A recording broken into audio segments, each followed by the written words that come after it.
I'm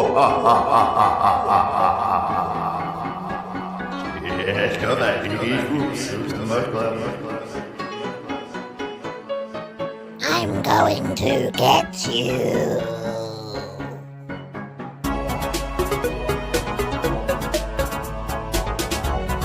It's Halloween time for TVG.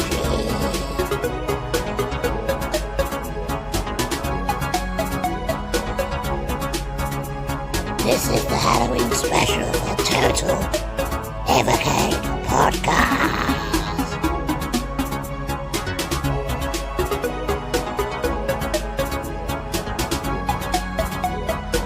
Rest in peace, Ryan.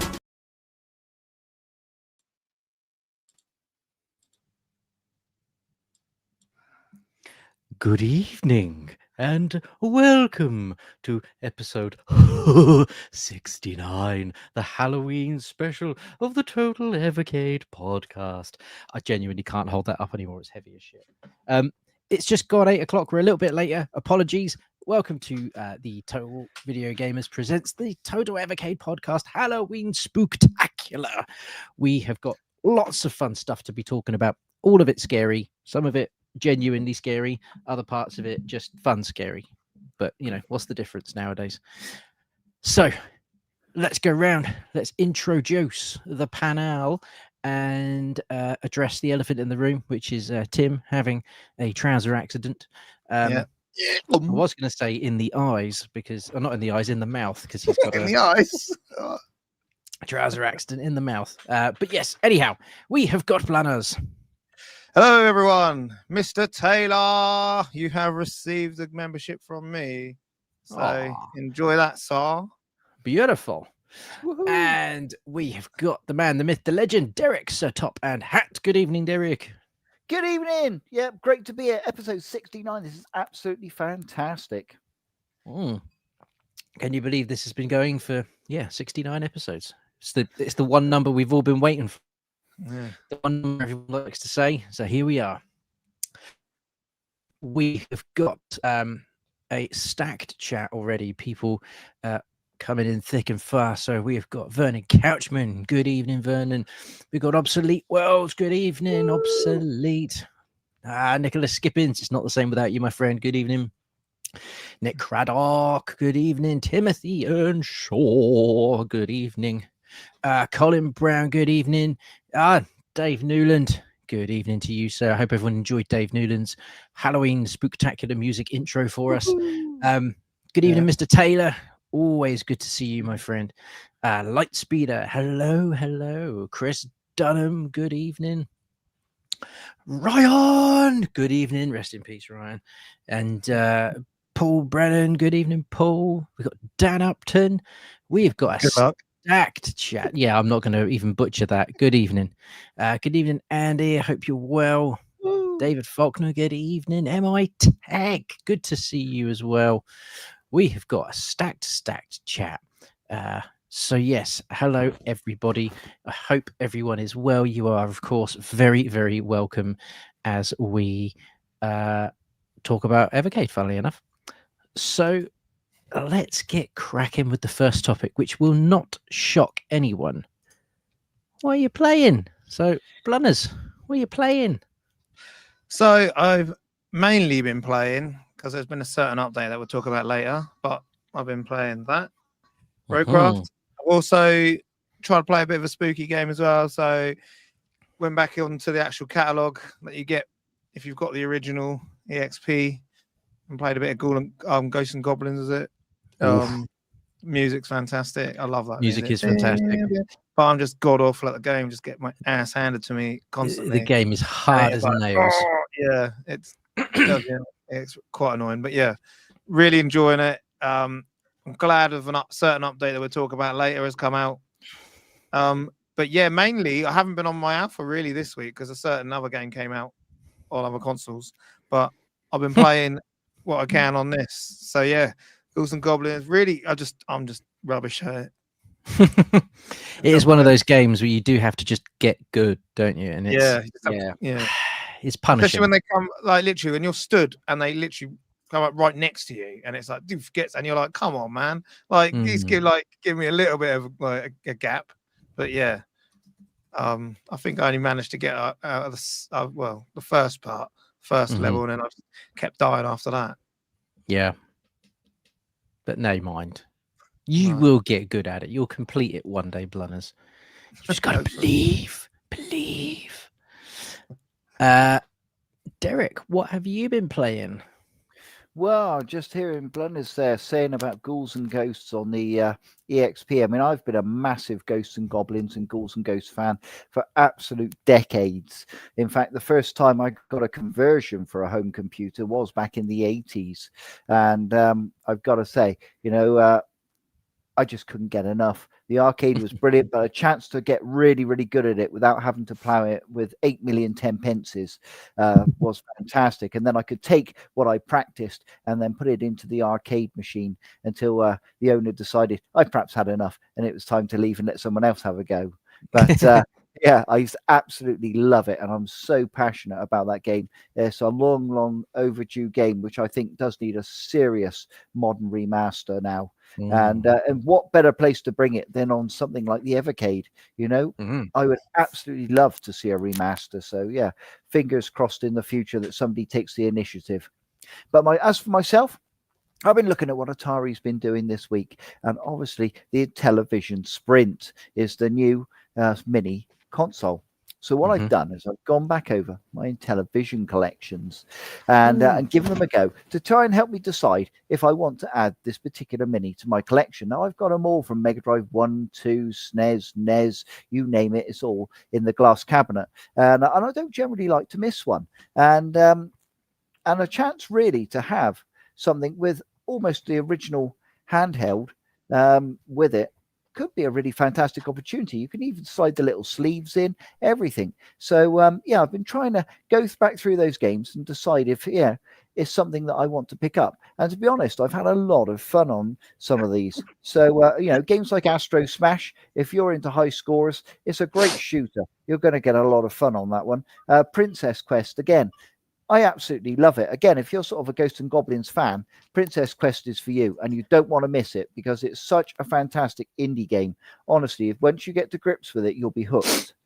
There's just so many brilliant games on here, and I hope anyway that people do check it out. I mean, Thunder Castle is another brilliant one. Night Stalkers. I mean, that is a fantastic game. I think it's Atari's done a remaster recently. Recharged, is it now? I think you can get it on that new Atari handheld, actually, if you pick it up. So that's one. I mean, Shark speaks for itself. What a fantastic game. And, there are just so many. I mean, Cloudy Mountain, I had a lot of fun on that.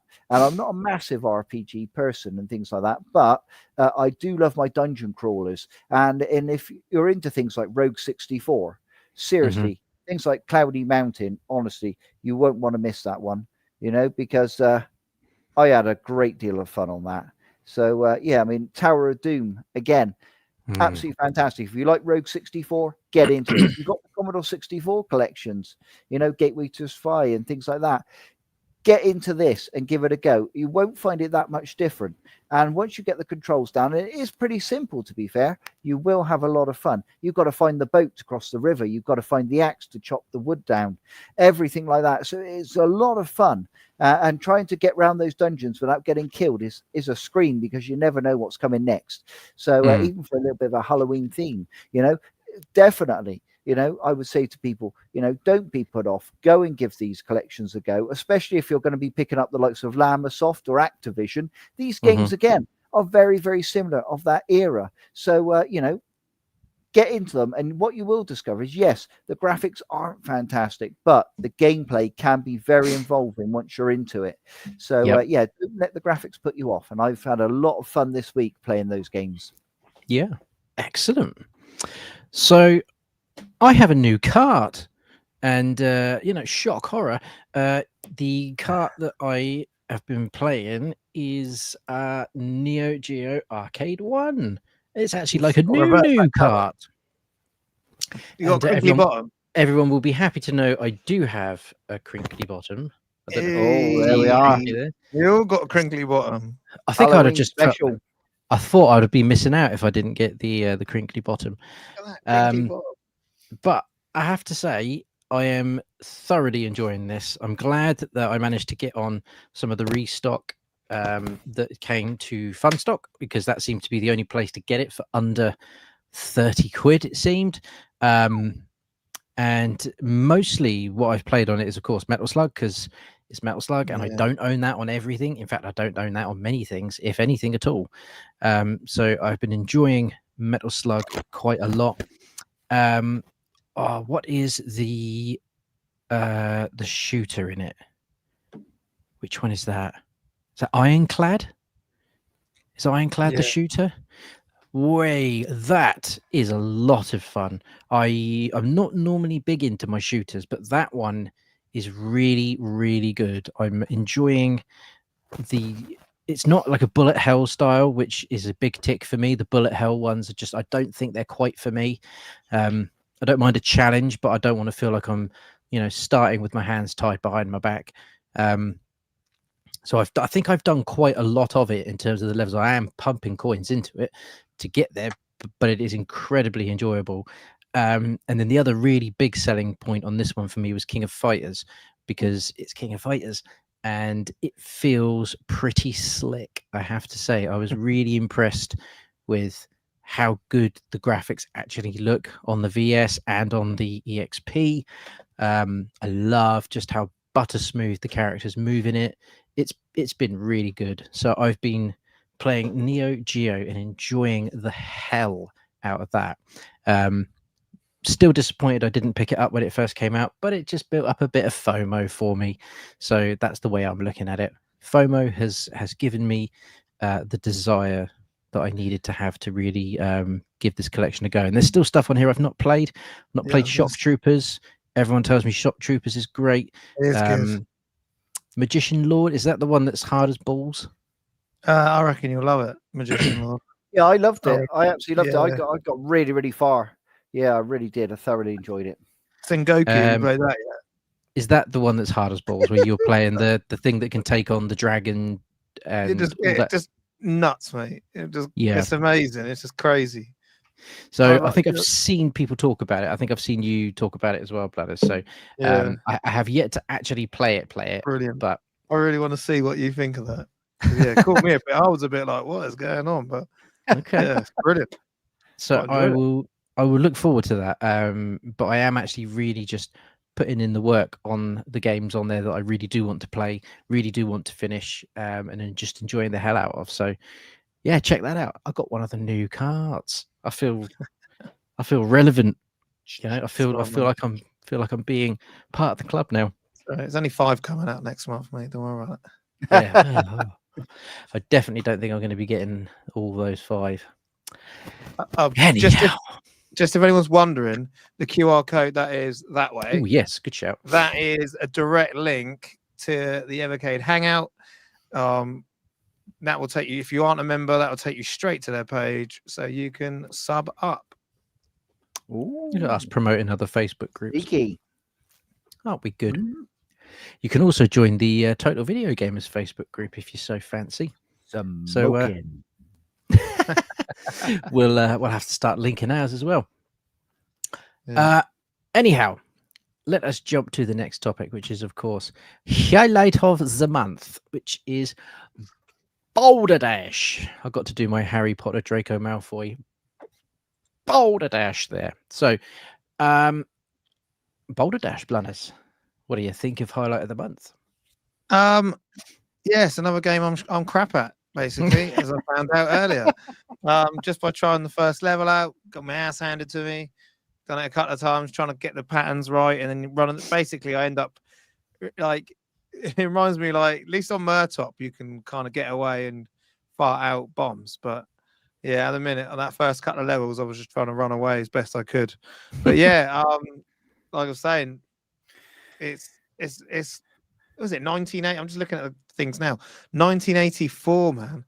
That is like a year older than me. That's how, like, I mean, so, yeah, but it's good. It's hard. It's not as easy. It's like games were back then. yeah, not bad for a free title, but obviously if you already have the cart that it comes on, then you don't really get anything out of the highlight a month. But hopefully this helps push the cartridge a bit. And so top Derek, what are your thoughts on Boulder Dash? Yeah, I mean, if you were going to showcase one off of Commodore 64 Collection 1, that's definitely the route to go. I mean, I've had Boulder Dash pretty much since it very first came out. I've owned many alliterations of Boulder Dash, including a Boulder Dash construction kit once, where I could build my own Boulder Dash levels. I've had other games which sort of mimic it, like Rockman and Return of Rockman. Also, another fantastic game in that genre is a game called Icicle Works, which, again, I'm a massive, massive fan of, especially the music, which can get very irritating, but I thoroughly enjoy it. Yeah, so, I mean, Boulder Dash, very, very simple. You're going to just dash about, grab the diamonds, and get out of the level wherever the exit happens to be. Obviously, practice makes perfect. After all these years, yes, I don't need to download the highlight of the month. I've got the cartridge. In fact, I've put a couple of those cartridges this month in the Hangout up for sale. So if people do want to purchase it because they love the game of the month, then they can buy it cheaper than they can on Funstock.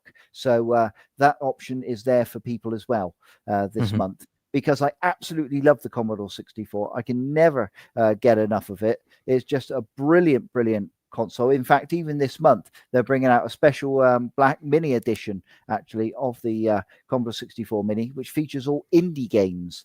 So if people are interested in the Commodore, that's also another route, and it is limited edition. So if I were you, if you want it, get on it. But yeah, the Commodore 64 is just so much fun. And Boulder Dash, yes, I mean, it was a huge game of its time. It was covered many times in magazines. I've played it on multiple consoles, and yeah, it's just a brilliant, brilliant game. So yeah, if you haven't downloaded the highlight of the month, then do get on this one, and I know for a fact you'll thoroughly enjoy it. It is a game that I have actually played. I do own. It's not a game I've put in a huge amount of time into. From what I have played, I seem to remember enjoying it. The C64 has never been a massive pull for me, but this is the wonder of what Blaze and Evercade do. They bring out a variety of different things, and it's going to please some people more than others. But I still have yet to actually really dive into the C64 collection properly. There's definitely things on it that I have played a lot of and do really enjoy. So things like Impossible Mission, really enjoyed. Winter Games is really, really good. And Jumpman are also some of the ones on there that I've gravitated towards really enjoying. Boulder Dash is one I have played. It's one I probably would like to play a little bit more of, because it's a relatively simple premise, but those kind of games do tend to have a bit of longevity because they are simple. So it does just become this really good puzzler. How am I going to get better at this? So yeah, I would say if you don't own the C64 collection, Boulder Dash is a good game to pick up for highlight of the month. Obviously, it's free, which is a good start. So yeah, if you don't have the C64 collection, do download highlight of the month, because yeah, it's a cracking little title. So, and if I could quickly say, now this is a route that Blaze should really think about. These days, we have things like Mario Maker, right? Yeah. Now, think how many people make Mario levels throughout worldwide. Probably it's millions. Yeah, it's madness. Now, if you could now think about it. If you could do something similar with the Evercade, with the Boulder Dash construction kit that already exists, and we could make Boulder Dash levels for each other and share them, via our verses, for instance. Think how much fun we would have, and how much havoc we could wreak on each other, making ridiculously hard levels, and it would just be a riot. Honestly, that would be brilliant. Yeah. That would be brilliant, and that's what we used to do years ago. Was I had this construction kit, and a friend of mine, Steve, had a construction kit, and we used to make levels, and then we used to save them onto tape, and then swap the tapes, and then we used to play each other's levels. Yes, it was like an early Mario Amazing. Maker in like 1984, and it was fantastic. So yeah, that's something Blaze should seriously give a lot of thought to, because it's something simple. It's something, once you get it off the ground, we could have a lot of fun with it, and there's a lot of other things they can do as well. Over the years, they had a lot of construction kits. Yeah. Yeah, Can interesting. you imagine that? Like, I've played like some of the levels of Mario Maker, yeah, like certain country. I think it was mainly Japan, but you don't even touch. It says don't move, and you just get knocked around and around, boom, boom, boom, boom, boom, boom, boom, boom, like a pinball. And then it gets you through the top, and you'll go for ages. And just having something like that where we could create our own levels, and that would be cool, wouldn't it? It would really be in. I'll tell you how easy it is. I'll bet you Owlo, I don't know if he's in the chat, but I bet you somebody like Owlo could make a flea construction kit. And then we can have fun doing flea levels and things. Imagine how crazy they could be with the spikes and everything. Oh, the fun we can have. Yeah, it would be that would be a really fun way to bring in like a new community. Yeah, a new community tab, a new community for specific things. Like, yeah, that's a really good idea. I do like that. Let us know in the chat. Yeah, I would be all into that. Boulder Dash Maker. Yeah. Maybe we coined it here first. Yeah. Okay, so there we go. Highlight of the month. It's a recommend from us. Absolutely. Yeah. Righty. Latest patch updates. So, Blunners, I'm going to hand over to you for this, because some of this is going to please a lot of people. I don't think it's going to upset anybody, which is great, because no one likes to be upset. This is only good news for people. So yeah, over to you. So yeah, what I'm going to do quickly then, as I will just share the screen. So watch me turn into a robot.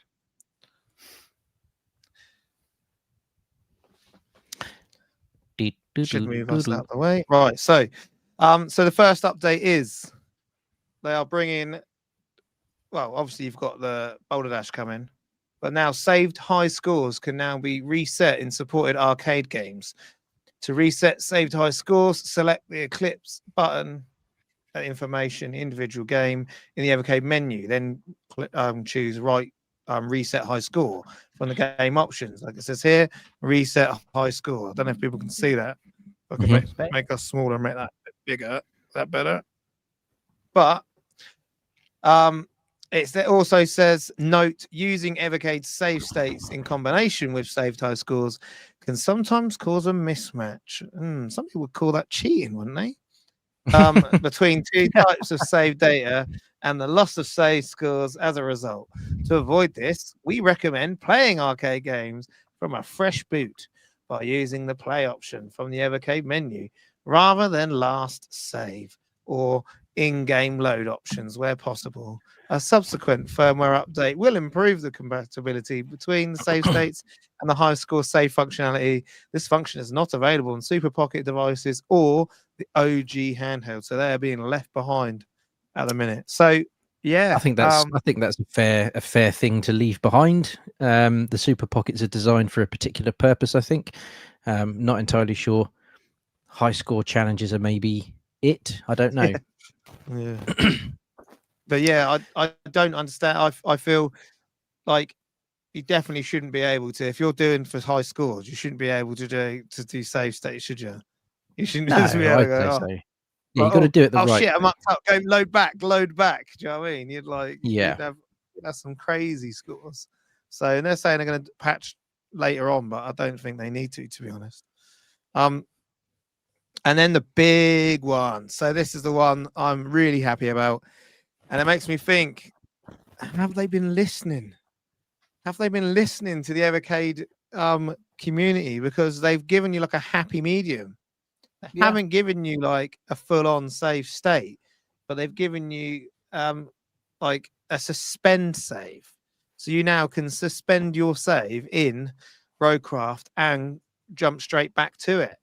So it says here, this was designed as a coffee break roguelike, meaning it was intended to be played in short sessions, 45 minutes to 90 minutes for a full winning playthrough with major consequences for dying. So, however, since Roadcraft EX launch, we've heard from a number of you that you would appreciate some sort of save system to allow you to leave a game half finished and pick it up later to end. We've worked with a team at Badger Punch Games to implement a brand new suspend save system for Evercade and design and for the alpha, obviously, specifically for Roguecraft DX. This allows you to make a temporary save halfway through the game, and then you can pick it back up. But it says here, rather than reload it if things go away. Convenience without cheating. I think that is a really good feature because it's there's a high chance I will probably use that, and I was one of the people that championed not having a save states of any kind.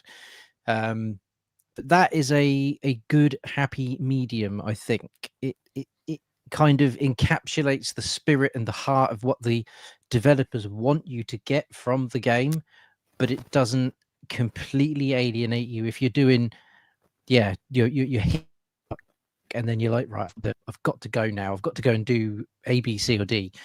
Right, I can put this suspended save state into play and pick it up again later. So I think this is a win-win, really. So just to note again, you OG Evercade and you Super Pocket Mama Hubbards, you've been left behind because it will not work on your device, but it will work on the VS, the Alpha, and the XPs, all of them lot. So that was the main thing, and I'm going to show you. I'm going to show you it live. Ooh, so you get a live playing demo. the game here. Hang on, let me go bigger. You go screen, full actually. screen, Blanners. You go full. Yeah. Oh, that's Hang me. on, you're there a minute. Who's that? Hi, Ollie. Hello.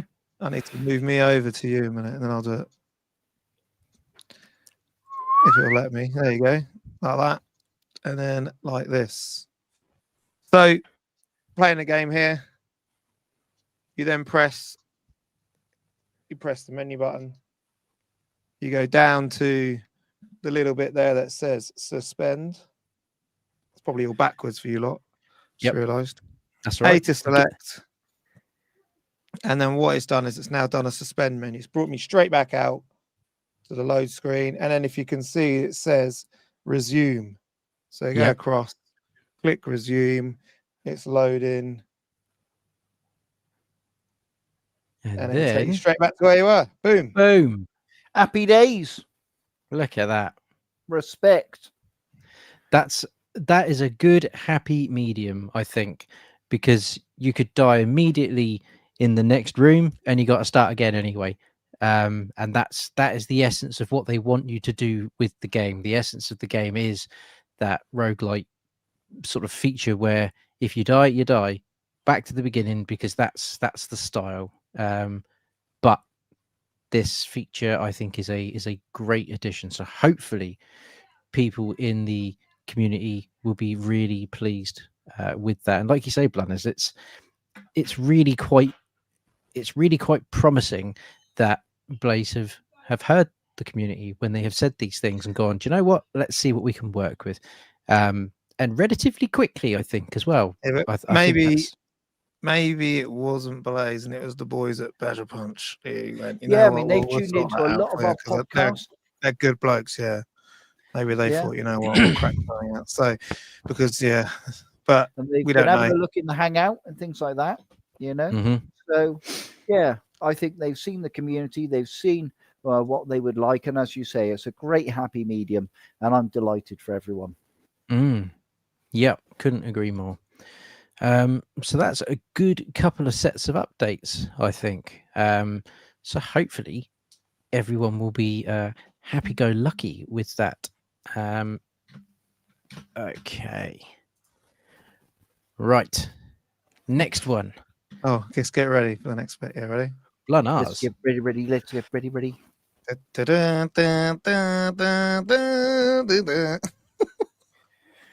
the next Thank part you, Mr. President. Sean's update. So, for this bit, I will hand over to Blanners as well. So for Eagle viewers who watch both the Total Evercade podcast and the Evercast from our good friends over the pond, they would have seen that Sean was on the recent Evercast. So Blanners. I know. French, I love that. I was just doing that as a joke, Tails. No offense, but yeah. So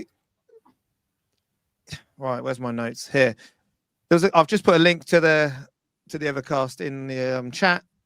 Obviously, I'll leave it in the description of the video as well, because this has come from them. Yeah, there's a couple of things I feel we need to talk about, which Sean said on there. One of them, I'm like, oh man, I'm really annoyed. I just think, what the F? But I'll leave that for last. So the main focus from Sean is he is getting that passport out, and he is going to try and break America. Break America in the USA. Yeah, so he is Brian trying Epstein, to break here he comes. America. He's trying to break America. He says he's going to be over there a lot. So hopefully you guys out there can get to these events and things that he puts on or goes to and meet him, because we've met him a few times. He's a great bloke. He's more than happy to talk all kinds of Evercade stuff with you, take photos and all kinds of stuff. So hopefully that is their main focus, is next year is breaking America. Yeah, okay. So that is, I think they were trying to do that this year with the Neo Geo stuff. But certain things happened regarding tariffs that effed all that up for them. But yeah, that was the main thing, break America. What do you guys think about breaking America? I mean, you if you want to, and how could you do it? Well, I mean, if you want to sell loads of stuff, then yeah, I guess you do. It's like bands, isn't it? British bands always want to go and break America. It's a big market, it is a big market. So I think there's room to do it. I don't know. Do you need to dedicate it? Like, we're going to dedicate next year to something. It's difficult, isn't it? Because video games are quite universal. You do have some studios that are more popular over here in Europe than they are in America. There's other YouTubers have made content recently where they say that exact thing. So it could open a door to maybe some games over here that we didn't get. Maybe that I don't know. I mean, if it means everybody gets more carts and the quality of the carts, continues to be good, and we get good games out of it, then I'm up for anything, I guess, really. But yeah, what do you think, Derek? Well, with the quality of cartridges they've had this year, that wouldn't have broken America. No offense, and don't get me wrong, but they're nowhere near good enough to even roughly infiltrate it. You would need to look for more gaming houses that were more American based. You'd need to be going certainly a lot more Atari, perhaps get the modern Atari recharged games on there. Go a lot more for the Atari 7800, things like that. Would the Activision collection do well there? Maybe, possibly. A lot of the people that played that sort of thing were probably before my time, in all honesty. I don't see it being huge. More Neo Geo stuff. Yes, we know that's coming next year. Will that help? I don't know. Maybe people are Neo Geo'd out at this point.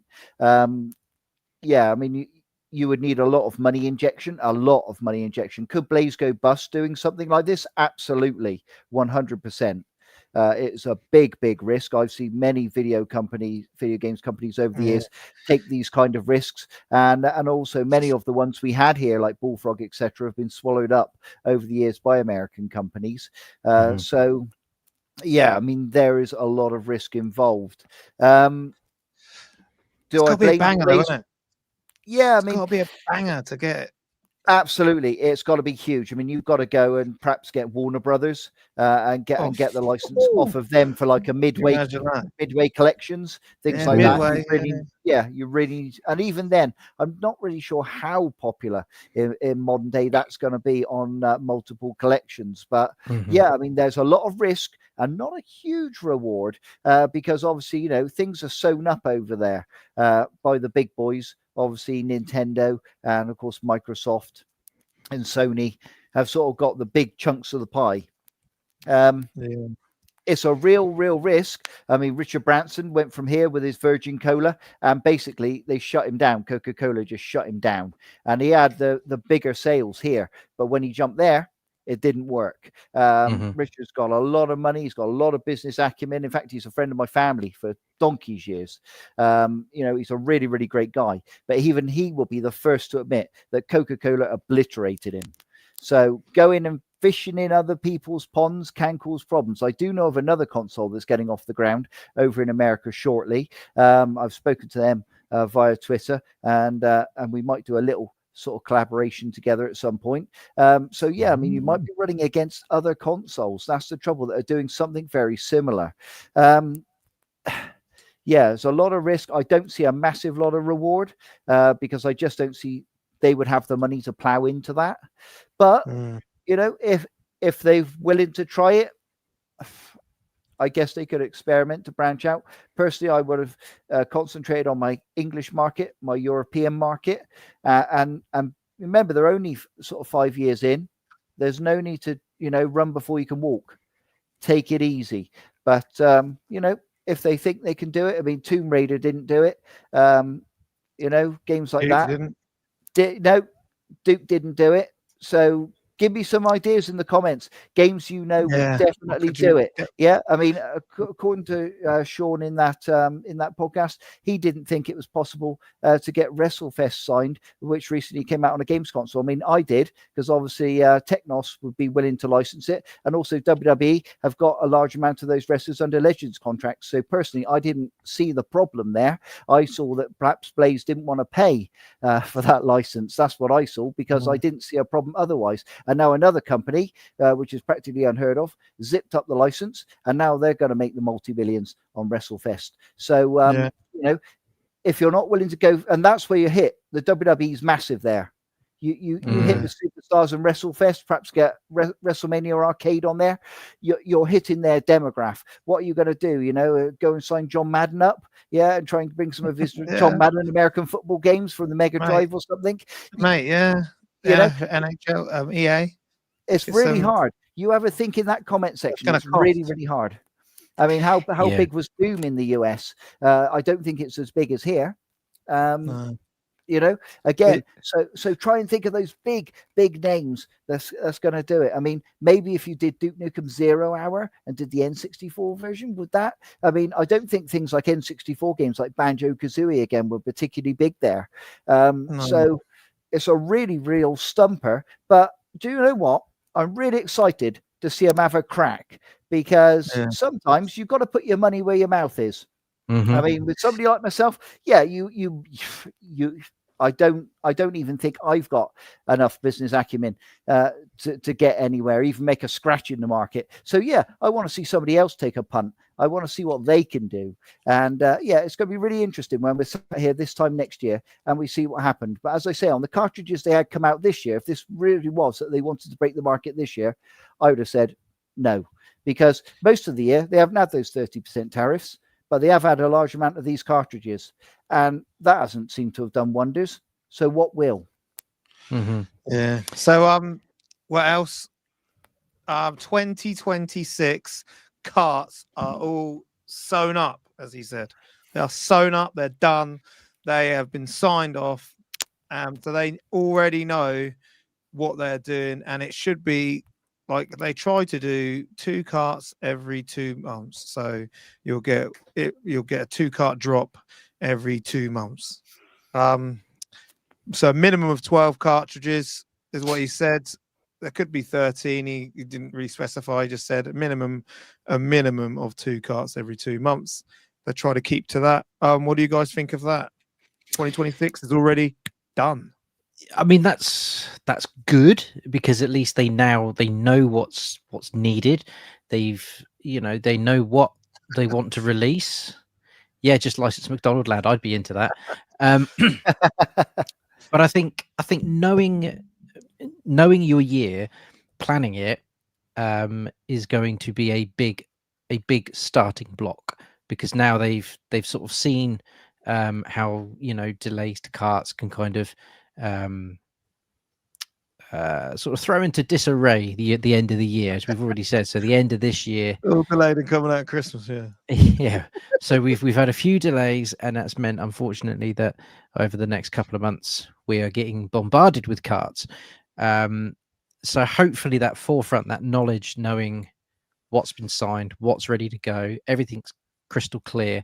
They know, right, if we put all the effort now into getting, the January, February carts sorted, then as soon as the new year hits, it's like, right, now we can start planning for March, April, and just keep that momentum running. And hopefully, planning ahead is going to do them well.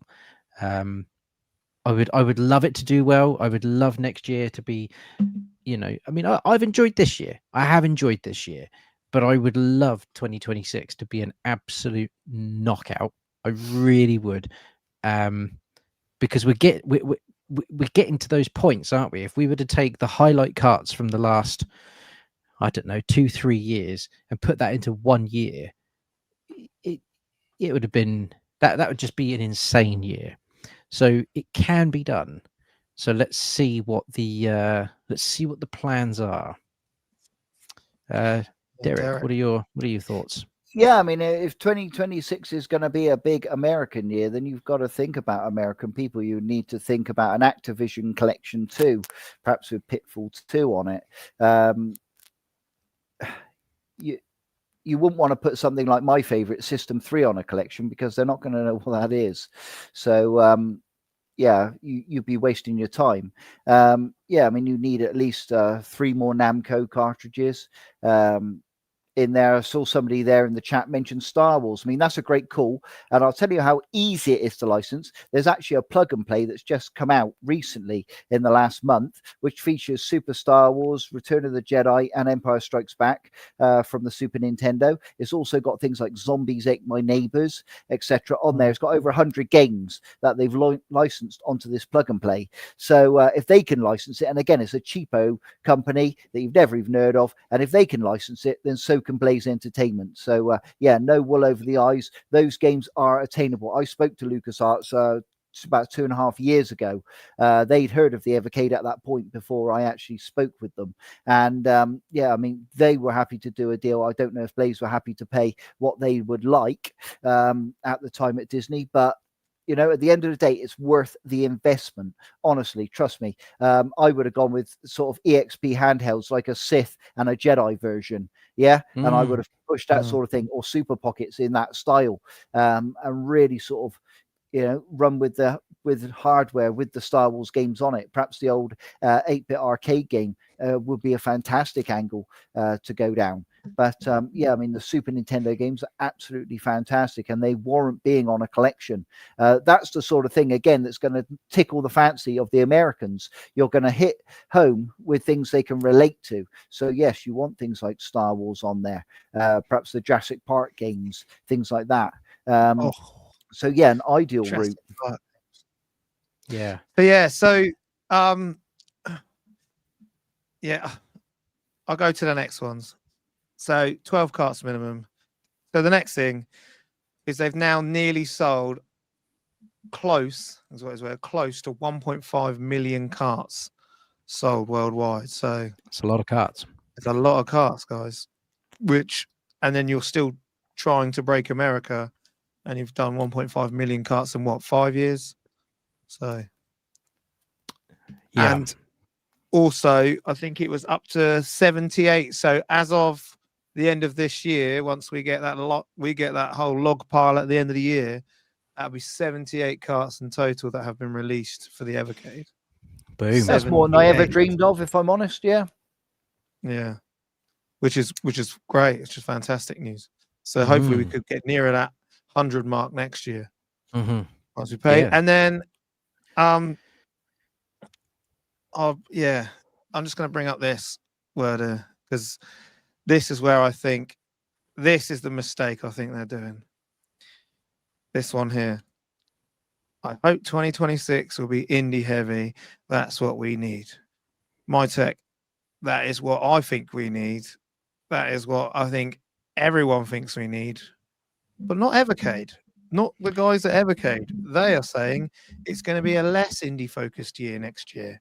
which I think is ridiculous. But yeah, it's going to be less indie focus next year. Sean's direct words, because apparently last year was very indie heavy. So next year, 2026, is going to be less indie carts. You're going to get less of these fantastic indie games which you could pick up for peanuts, give them their own licensing and their own manuals and all that kind of stuff. The dual cart cartridges as well, which are some of the best you can get on Evercade. No, less of them, guys. We're going to go less indie carts and less indie focus next year. What do you guys think? I mean, some of my favorite games are the indie carts. Yeah. I guess this is maybe where but no, even in America, you know, you've got so many great indie developers in the States. It's great that we've had some fantastic British indie developers have their games released on Evercade, and I'm sure out in the States as well. There's going to be their Owl Lows and all of that stuff out there. So it kind of feels like to ignore it. I mean, maybe they're ignoring it in favor of some. Maybe they know. I mean, they clearly know something we don't know, because they know all the carts for next year.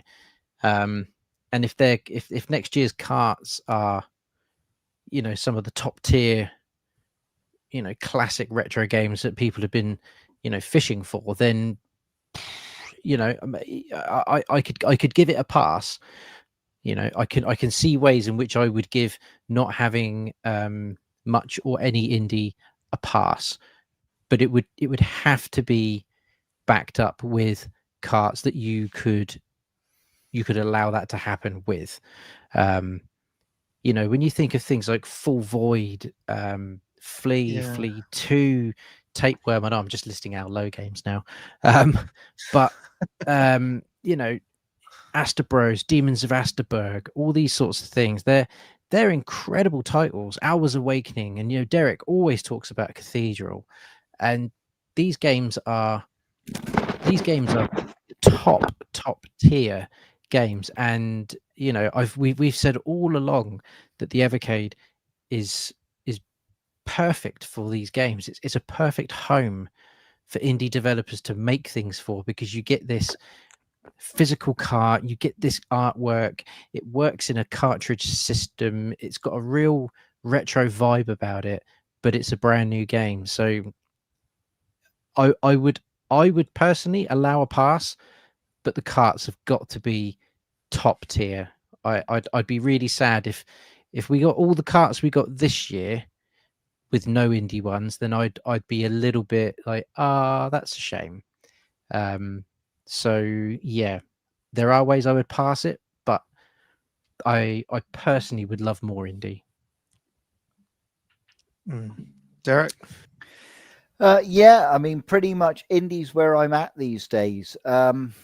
I've got so many different ways to play games. Obviously, only on PlayStation 2, PlayStation 1s, etc. I've got all sorts of ways to play a lot of the older games.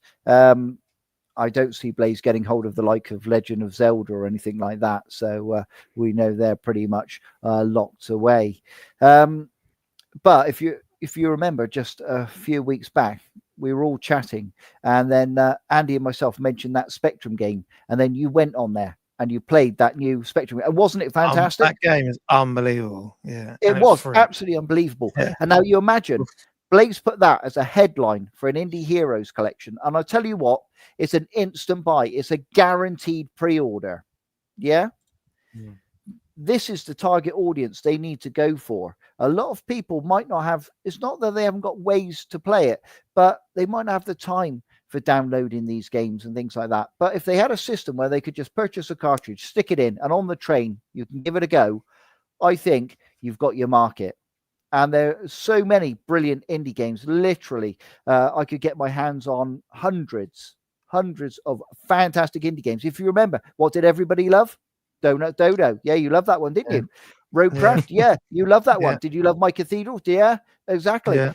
You loved all these games. Yeah, Mario Top. They're all fantastic games. I've got bucket loads of those type of games that could come straight away to the Evercade. But to be honest, do I think that a lot of these older ones, do they hold your interest?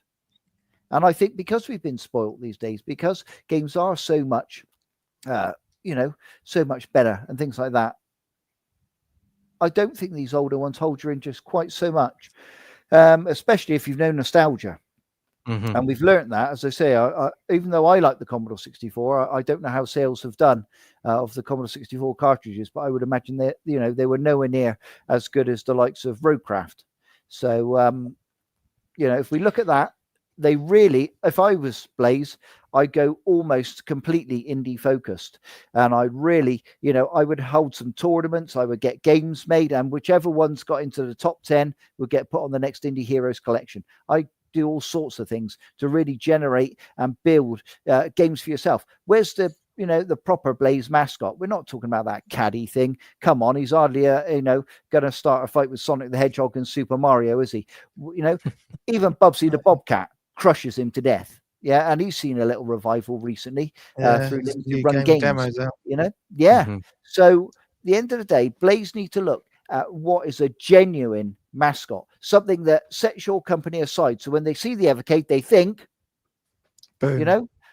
whatever your character is. Like as soon as you hear Nintendo, you say Mario. As soon as you hear Sega, you say Sonic. Yeah. They need to really dig in. And these indie developers are coming up with some fantastic ideas and some fantastic characters. And I'm sure there's somebody out there who'd be willing to, really develop a character and bring various genres. Like we had Alex Kidd, in the Enchanted Castle, and, he's in High Tech World and Shinobi World and all that sort of stuff. That's the sort of, angle they need to be digging into, I think.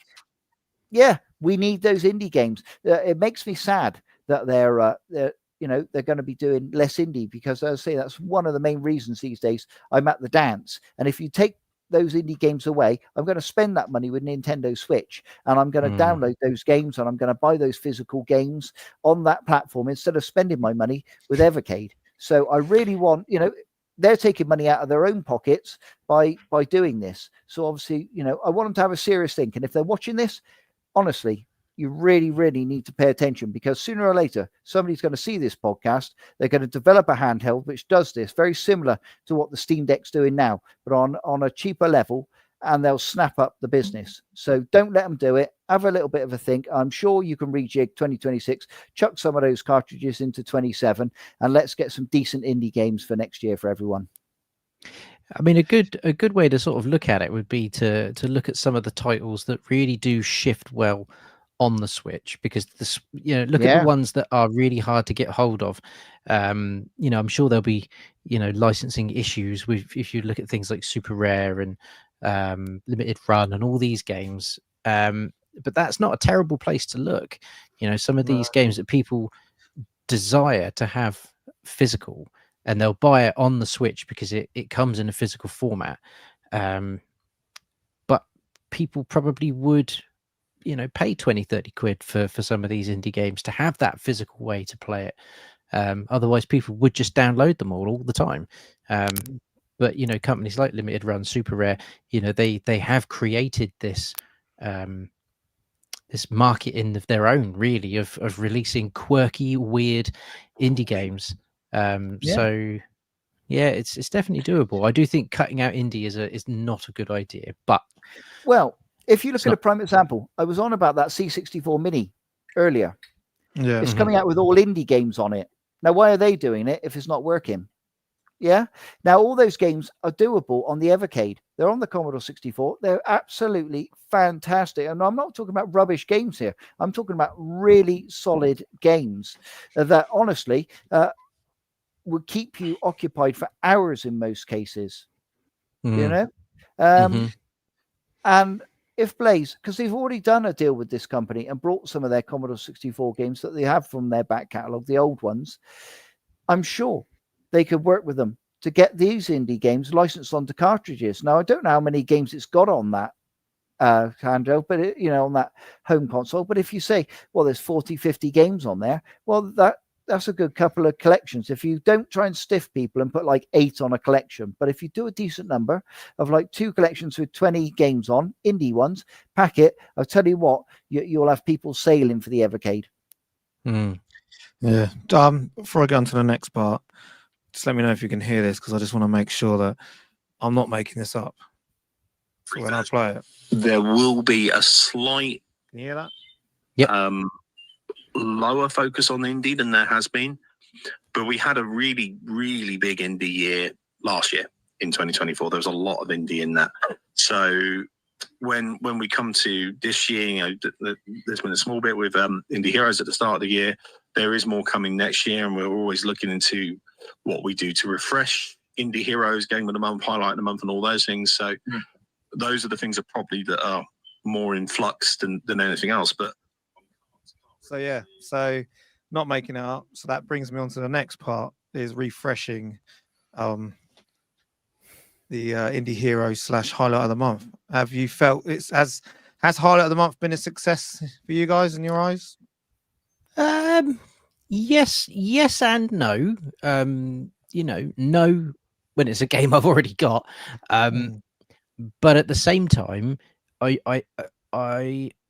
do think it has been good, because I know that the Evecade there's just the ecosystem has sold a few more systems this year. There's a lot of new people that we've seen come into the community. And for some people like that, this is a really good way. It's like PlayStation Plus, isn't it? Except you haven't got to pay for it. Every month you get to download a new game to try, and it will normally be one game that's from a collection of many, and it gives you an opportunity to try that game out. And you might go, this game's a bit of me. What collection's it on? This one, right? I'll go and buy that. So I have seen the point to Highlight of the Month for sure. So yes and no in terms of a success from my end. Yeah, Derek. Well, for myself personally, no, it's been a disaster. Whenever I've had the indie game of the month, I at least updated the Evercade and had a go. Even if I didn't like the game, I still had a go. But this year I found, because I haven't been interested, I haven't really been updating the handheld very much. I've only sort of done a few of the highlights of the month. And as a direct result, I've actually put my Evercade down more this year than any year previously. And that's not a good thing for Blaze, because while my hands aren't on it, I'm not thinking about it. Yeah, and I'm looking at the collections coming and thinking, oh, well, I've been spending a lot of time on my Switch now. So you don't want people to do that. You want them to think, oh, it's a new game. Go on, I'll give that a go. And as I say, when Martop came, everybody loved it. Yeah, the other games that supported the cartridge, unfortunately, were very poor. That's life. But as I say, if you're going to pick it up and you want an arcade game, then obviously Martop's the way to go.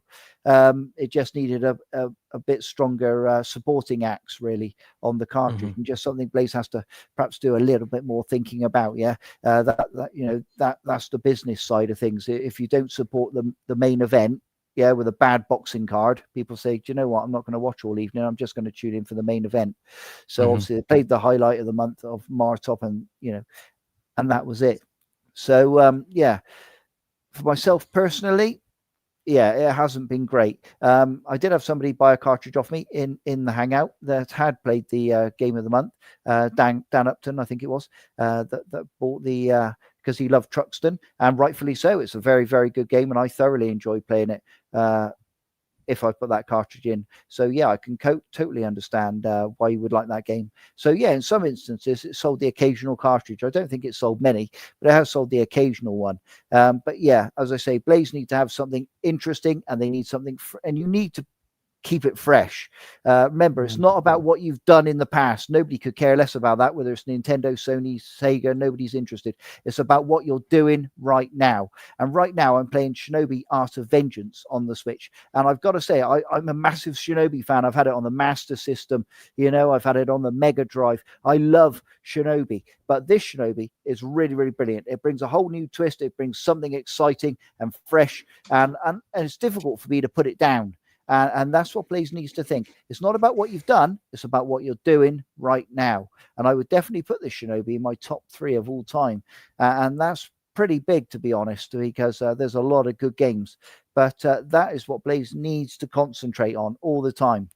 It's about what you're doing right now. Yeah. So, and the last point, which will go straight into our next topic as well, is they're saying that people from doing their digital marketing sales questionnaire kind of thing they did the other week, the other month, they're saying that people would pay over $30 for a game, but for that same game they would only be looking to mainly pay $10 if it was digital. So $30 for a physical cart, which then led me in to our Facebook Hangout poll, which you can use a QR code over that way. Hang on, my hand that way, if you haven't got it. And that took me straight into the Hangout poll, which I put on there yesterday. How much would you pay for an Evercade cart? So yeah, while our survey says load that up because it's just refreshed on me. Pay for an Evercade cart most.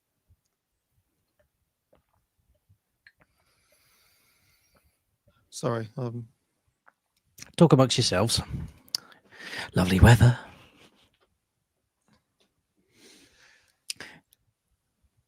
I mean, based off of this, when my PC just started crashing on me, which is fantastic. So go on. Have you got it ready? No, yeah. So I've put £20, £25, £30, £35, or £40. And we've had a total of 70 votes, with 29% of the vote for £20, 52% of the vote for £25, and 12% of the vote for £30, 5% for £35, and 2% for £40. So it was £25. And Danielle done the translation for me for US dollars, just for anyone who's in America. So A is $26.50, B is $33.50, C is $40.25, or D $47 bang on, which seems crazy. Dang. So yeah, so what would you guys play? Yeah, I mean, literally as I was about to talk, Peter Redwin's comment has just come in there. Surely what you will pay for a cart is all about what is on the cart. Correct. 100%, so what I did is, based on this, is I grabbed a few collections. We'll start with the ones that by and large I like all the collections that I've got. So this isn't me poo-pooing a particular collection, because I'm going to do some positives as well. So these are carts that I think are maybe worth the money, but also not necessarily worth their original price. So the first one is going to give Derek a small heart attack. The C64 collection, I think that's probably about right. It's made me try C64 games. If it was any more than the 17 that I think it was when it came out, it would be a no from me. This one pains me, but I just haven't played it as much as some of the other ones. I think Sunsoft Collection 1 is probably just about worth the price of entry. Delphine, oh Christ, I keep hitting my microphone. Delphine, I think, is possibly not worth the price of entry. And this one, if it hadn't have been in a sale, I don't think it would have been worth the cost either. And that's Sydney Hunter. And again, I talked really highly about this collection recently, so this isn't me saying I don't like it, but I certainly like it more that I paid £14 for it in a sale brand new.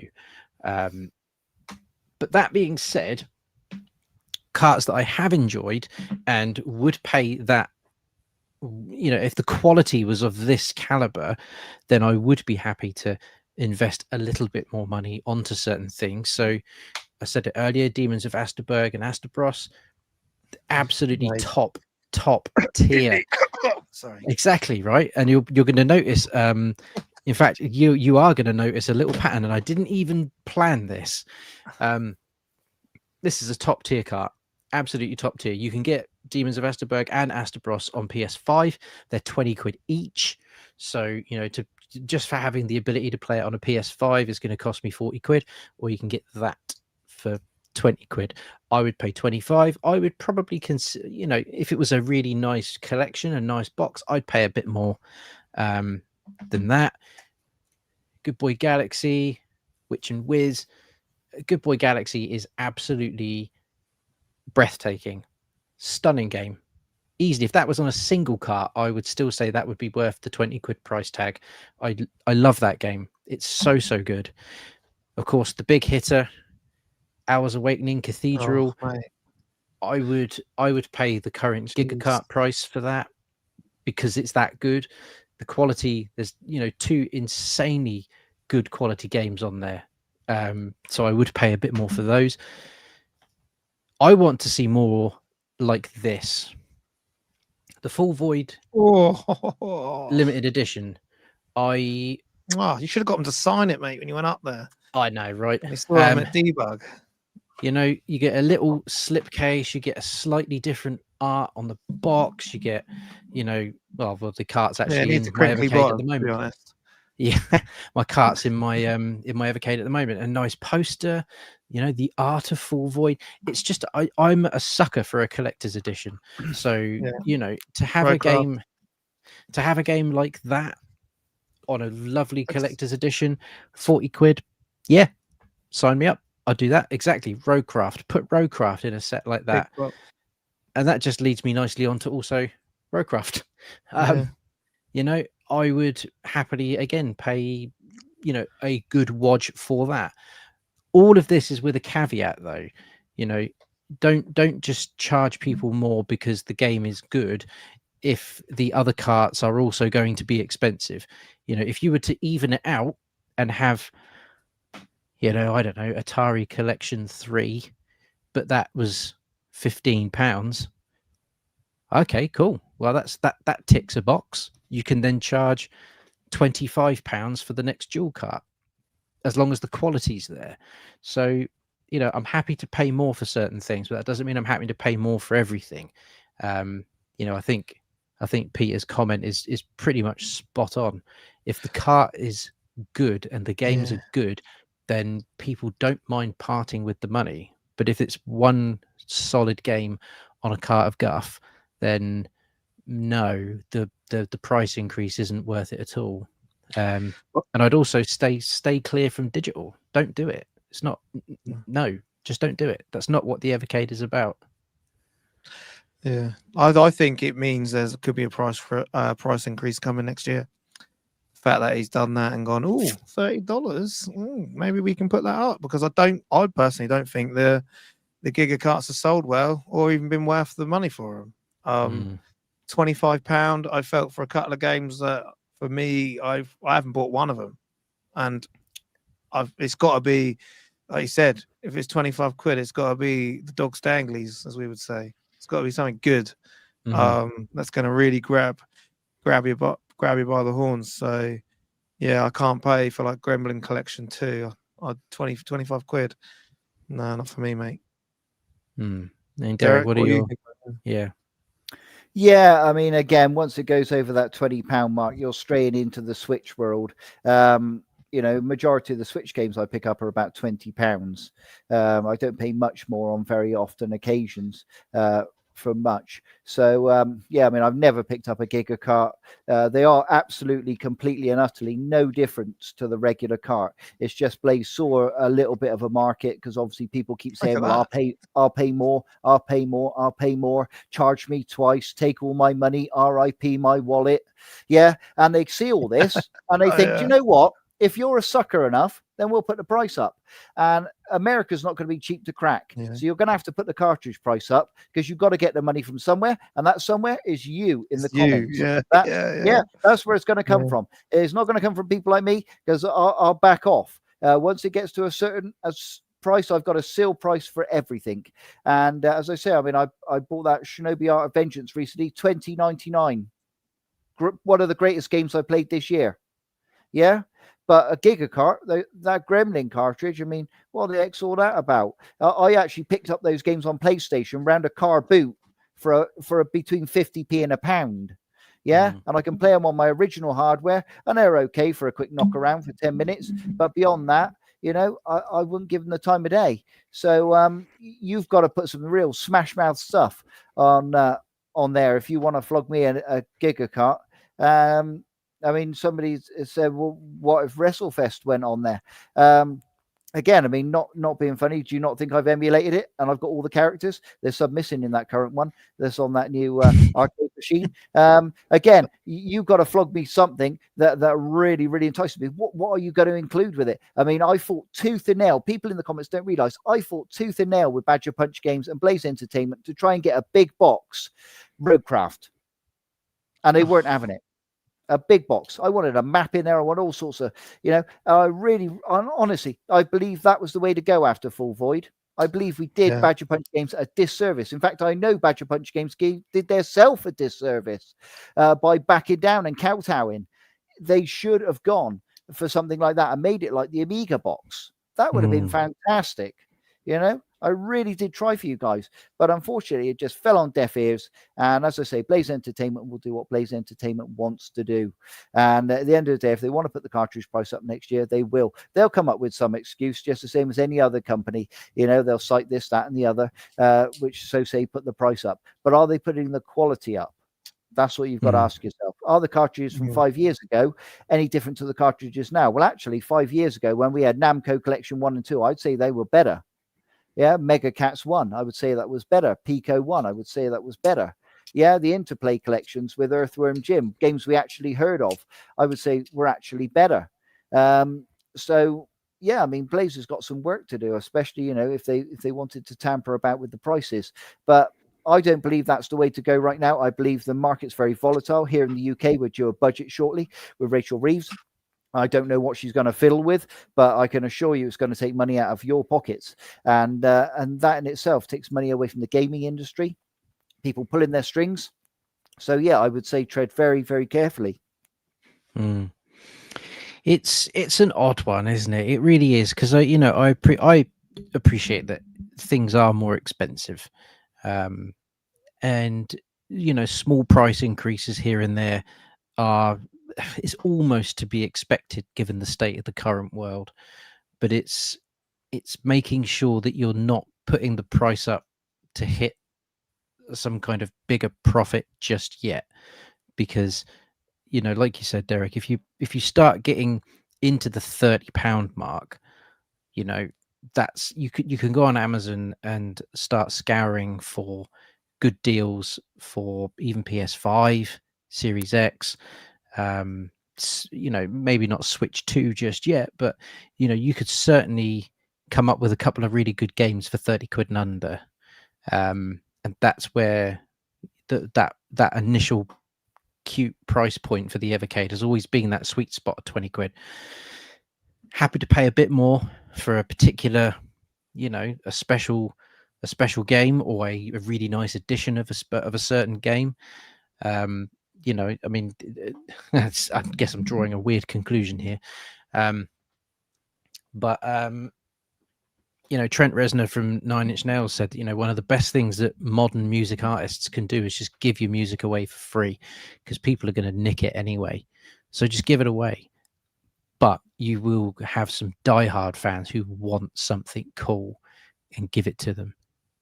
And price tag on it, so, you can go to the Nine Inch Nails website. You can download all their albums for free. Doesn't cost you a penny. I know he's a millionaire, but or you can go and pre-order the new album in 5 different versions. There'll be one that comes with just the CD and a t-shirt, $40, CD, t-shirt, cassette, and a poster, $60, and it just goes up and up and up to about $300 for this incredible box. And you're like, that feels like, to me, someone that's figured out through hard graft and actually having to sell stuff to get to that remarkable point, but that's someone that's figured out the modern world. It's a case of you've just got to look at what your audience wants, what will they pay for, what won't they pay for, and use that as your barometer for everything. Because what they will pay for, then people will pay for it, so charge it.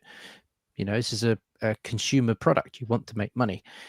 If it's a cart that they're less likely to pay for, that'd be when you maybe charge the lower price. But get it out there, because it's still going to find an audience. There's still people that want full sets of everything. That's fine. Yeah, it's a scratchy one. It's difficult. I'm glad I'm not owning a product at the moment. That's for sure. Trying to sell a product. This brings us on to our last topic then. Go for it. Okay. Do you have a question? Well, now's your chance. It's time to ask Derek. There we go. It's time to ask Derek. If you do have a question, get it in the chat. Obviously, I know we're running over ever so slightly, but we do have a couple of comments that we have starred. All of them so far, actually, from Jundand Waste. So you have the floor, Jundand, for this so far. So first question is, any chance the 2026 lineup will include Williams Midway and Universal Golden Era Arcade? Well, I mean, Blazers had a pretty arcade-heavy year, and I don't see that slowing down. Obviously, plenty of Neo Geo. Yeah, I mean, Blaze would be absolute fools not to do a deal with Warner Brothers. It's something that's widely wanted. But again, I mean, that can bring huge debate as to which sort of Williams Midway games you bring. I mean, games like Narc and things like that. With that a little bit later on, but a lot of people do enjoy a lot of their earlier Midway games. So yeah, I mean, it would be interesting to see what compilations Blaze would put together, but I'm sure it would bring with it a lot of excitement, and it's definitely worth it. If you want to crack America in 2026, you can't really go without these guys. So next question, also from Tails, is, does Derek know what has sold well for Evercade out of the 1.4 millions? Maybe the hard line is that other collections have sold more than indies, even though it's popular with this immediate group. That's a very strategic question. Absolutely. And Team 17 is the one which plays out above them all. That was the big seller for Blaze. Since then, they've never cracked the top 40, never even shown a chance of cracking the top 40. But also remember that 1.4 million sales is not to you in the comments. That's to retailers. Yeah, that they've no way of knowing what's gone out to individual people. All they know is what they've sold to like Smith's Toys and Argos and things like that. So that's just consolidated. So they could still be trapped with all the stock for all we know. And it's only like the Hangout that sort of bought any in that respect. So yeah, we don't know. There's no way of knowing. Blaze would it's impossible to know. But that is just to retailers. That's not to you. So yeah, I mean that, you know, anybody can bound big figures around. Governments love to do it. But at the end of the day, when you actually scrutinize these things, you might find that certain cartridges, a lot of places are still lumbered with. I know one of my local game shops had terrible trouble shifting certain Evercade cartridges, and as a result, have stopped stocking them. So yeah, they're still lumbered on the shelving in there, and they can't get rid of them. So yeah, it's people like that. It's retailers. So yeah, Team 17 obviously was the big one. If I was Blaze, I would have gone back to the pot and done a bit more Team 17, because obviously that goes down very, very well. Okay, and last one from Tails, mainly because he did get all three in there to start with. My Arcade Mega with SD expandability, a roller and a paddle controls, potential threat to the alpha ? It is if enough people know about it. I mean, you know, if, as you say, you can expand it with an SD card. I've certainly got memory cards with MAME, etc. on it, with just about every arcade game you could possibly name. So yeah, I mean, the chance to play that in your arcade cabinet, and then as obviously Evercade arcade collections come out, you haven't really got to worry about picking them up because you've already got the game. But you can enjoy it at the time. You can see what games are on the collection, and then you can sort of target those for a month and give all those games a go on your My Arcade cabinet. So yeah, I mean, obviously I don't know what the stick's like or the buttons or anything like that, but yeah, I mean, for people that want to go that route, I wouldn't blame them. Everybody's different in the way they game, and you know, that I think that's the great diverse thing about gaming. Next one from Lightspeeder. Dear Derek, is there any ideas if Neo Geo Collection is getting dip switches at some point? At some point, yeah, Blaze are going to be doing something, but I don't know exactly what that's going to look like. I would like it to look like all the rest of the games. All that concerns me at the moment is, how much stuff they can actually pop across to things like the super pockets. It's great that we've got that thing for Roadcraft to allow that coffee break, but obviously super pocket people that just have a super pocket can't take advantage of it. And as a community, I like everybody to be included. I don't like to start excluding people. So if they do something like that, then hopefully they'll make sure it works on super pockets too, and then everybody's included. Okay, let's go with a couple more. One from Obsolete. Dear Derek, do you think blue carts will ever catch up with purple carts? Only 10 is still not many given the thousands of games out there. There's potential for it to definitely do so. I 100% believe at some point it will. I mean, obviously the rare one has got an alternative cover, so you can switch it to blue anyway and pop it into your collection because it does is sort of spectrum heavy. But there's so many great houses. I mean, we can't miss out on System 3. We really can't. I want Flimbo's Quest. I want The Last Ninja. I want Myth.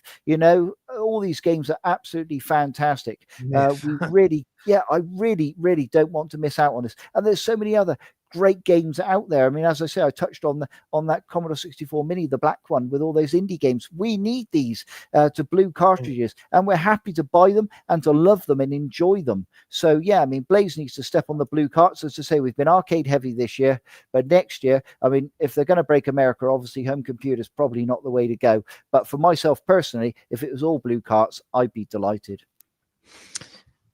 We got 3 more, so we'll rattle through these. Next one from David Falconer. Dear Derek, maybe a moot point now, but with Spectrum Next announcing Pico 8 Core, what are the chances of an Evercade cart?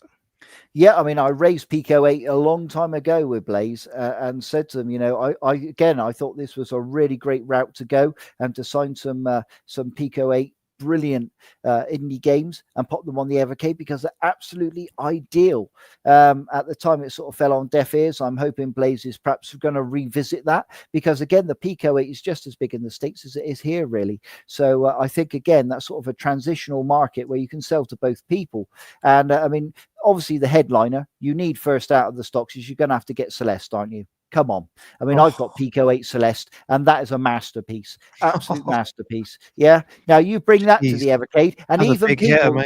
What you got to think is even people that don't have an Evercade, they will collect it. Yeah, it's a bit like Star Wars memorabilia. I know people that collected all the Atari Star Wars games, even though they don't have an Atari. They would pick up Celeste on the Evercade, a bit like they did with the Oliver Twins. I know lots of people who bought the Oliver Twins collection, even though they don't have an Evercade. So this would do the same, and it would be a real injection into the community. And instead of doing, say, Indie Game of the Month, do Pico 8 Game of the Month. Yeah, and bring some of the lesser known Pico 8 games onto the Evercade. I'm sure a lot of these people would give anything for a bit of exposure. They'd probably let you do the game for free. And that's then that way, and then you could do a Pico 8 collection at the end of it after we've had all that. Wouldn't that be fantastic? Again, a little bit of thought goes a long way. Drop the mic. Next one from Peter Redwin. Do you think we will get a Neo Geo Alpha?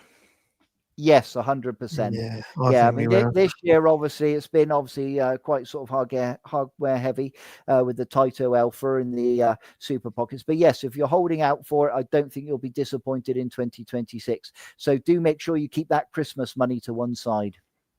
Triangle's also said that he'll be getting one, so he needs that's what he's holding out for. So yeah, no more trouser accidents, Triangle Face. No, I'm going to wait till the Taito one drops, and then once that's dropped in price, perhaps in the January sale at Argos, I might grab up a Taito one as well. Oof.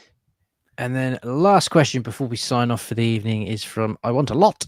Derek, how many more Neo Geo carts do you think there will be?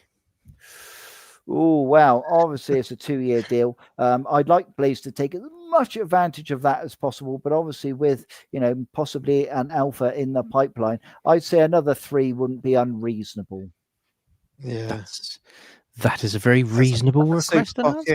What's that? Super Pocket.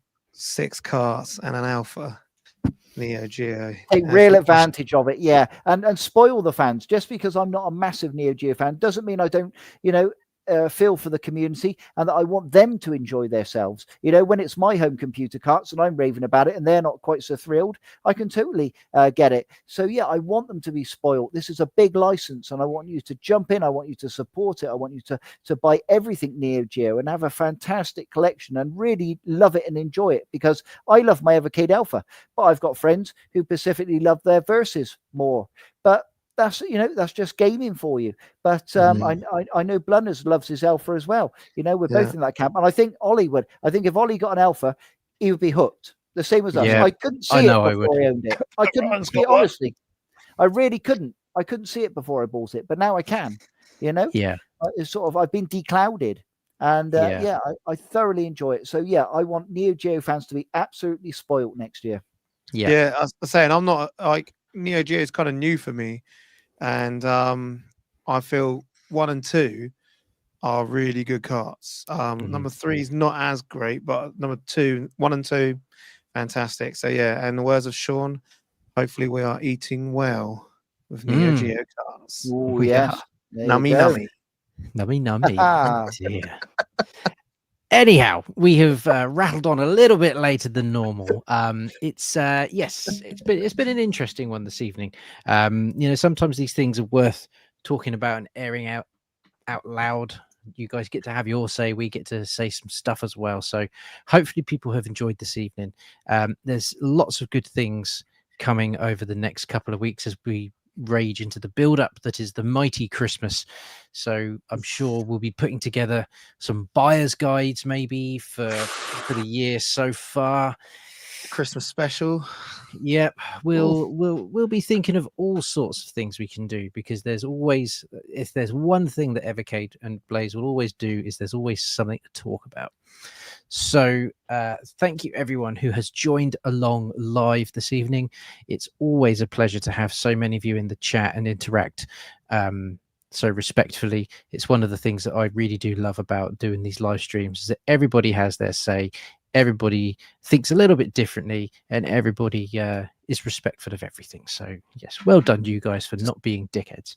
That's in the comments of the video, we need to know how you would break America. So yeah, please leave that in the comments. How would you personally break America? Yeah, definitely do that. As Blunner says, keep that going in the comments section. So if you are new to the channel, please consider hitting that subscribe button, because that helps us out a huge amount and it costs you diddly squat. Also, please give that little thumbs up button a little push, because that lets us know that you've been here. It lets us know you've enjoyed the content. And funnily enough, that also helps us out quite a lot, because it pushes us into the YouTube algorithm that everybody loves to talk about. So if you want to scan the QR code to this side here, that will take you straight to the Evecade Hangout run by Rob and Ryan. And you always will get a great vibe in the Hangout. You can also join the Total Video Gamers Facebook group, where there's all kinds of discussions about all things gaming related going on. So you're spoiled for choice. Spoiled for choice on groups to join. So but also, if you want to help out just that extra bit, you can become a channel member for £1 British, and all of that money goes straight back into prizes that we generally try and save up and dish out and give back to the community that has given us a lot of fun over the years. So hopefully we will see you all very, very soon for another spooktacular episode. Is it uncensored next week? Oh, yeah. I can't remember. Yes. So we'll have our spooktacular, uncensored in a week's time. So yes, Blunders, keep it on. It's a better look. There we go. But anyway, thank you everyone for joining along live, and we will see you all in a week's time. So good evening and have a delightful week.